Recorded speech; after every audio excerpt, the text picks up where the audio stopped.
Eh, Pertama yang perlu kami tegaskan bahwa DE adalah pendukung aktif dari Islamic State atau ISIS yang kita kenal dengan Daulah itu Jenderal ya.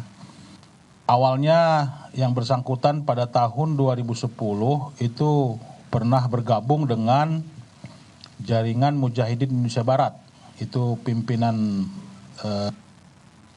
WM sudah pernah ditangkap.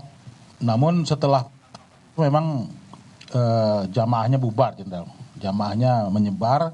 Salah satunya adalah saudara DE ini yang kemudian ya dengan bahasa kita menjadi berselancar lah, berselancar bebas di memanfaatkan ruang sosial media. Pada 2014 DE pertama sekali menyatakan baiat kepada Amir ISIS. Nah, dari situ mulai dia melakukan aktivitas-aktivitas persiapan-persiapan, Jenderal.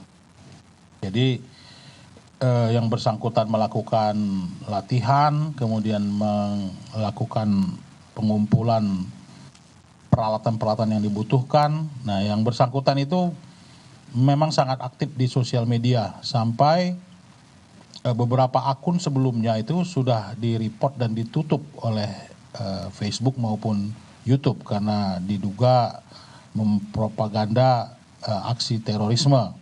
Namun yang bersangkutan seperti biasa yang lainnya berganti akun lagi, kemudian dia memposting lagi dan lebih privat belakangan ini. Sekitar 3 minggu ke belakang, ini puncaknya bahwa yang bersangkutan terlihat girohnya semakin tinggi dengan menyebarkan ajakan atau himbauan untuk amaliyah atau untuk melakukan aksi terorisme. Sehingga pesan-pesan itu disebarkan secara private menggunakan timer message, sehingga ketika sampai di si penerima itu dibuka dan langsung hilang dari server atau dari jaringan. Nah, ini sedang kita dalami postingan-postingannya atau private message itu dikirim ke siapa saja itu, Jenderal. Nah, kita kemudian mengamankan yang bersangkutan setelah memprofiling. Yang bersangkutan memiliki juga akun di marketplace ya, di salah satu akun penjualan online yang dikamuflasekan oleh yang bersangkutan penjualan diecast gitu ya, mainan militer yang berkaitan dengan perlengkapan.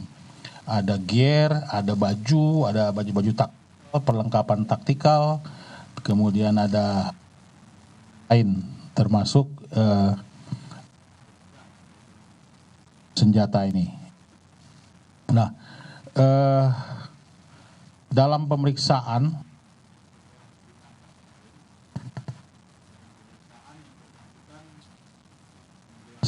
bahwa inspirasi karena memiliki giroh setelah melihat aksi pemberontakan atau kanan dari Mako teroris di Mako. Ini dalam keterangannya ini masih kita dalami, Jenderal. Sehingga yang bersangkutan melakukan latihan-latihan, ya, udah beberapa kali melakukan latihan, ya, kemudian memiliki rencana atau niatan untuk melakukan aksi kembali ke Makobrimob yang di Kelapa II dan Makobrimob yang di Jawa Barat. Juga terhadap beberapa markas tentara yang sudah dikenali atau ditandai, di profiling oleh yang bersangkutan. Nah, dari sini kita kemudian melakukan penggeledahan ke rumah dan kita sangat dikagetkan dengan barang bukti yang kita temukan pada hari ini. Seperti tadi yang Jenderal jelaskan, di antara senjata tersebut ada 4 yang memang pabrikan, ada 5 yang modifikasi, Jenderal, modifikasi dari air gun menjadi senjata api penuh, itu ya. Juga ada 2 pen gun itu yang bisa isinya 1 peluru tuh, Jenderal, kemudian ditembak langsung ke badan dalam jarak dekat gitu ya, pen gun.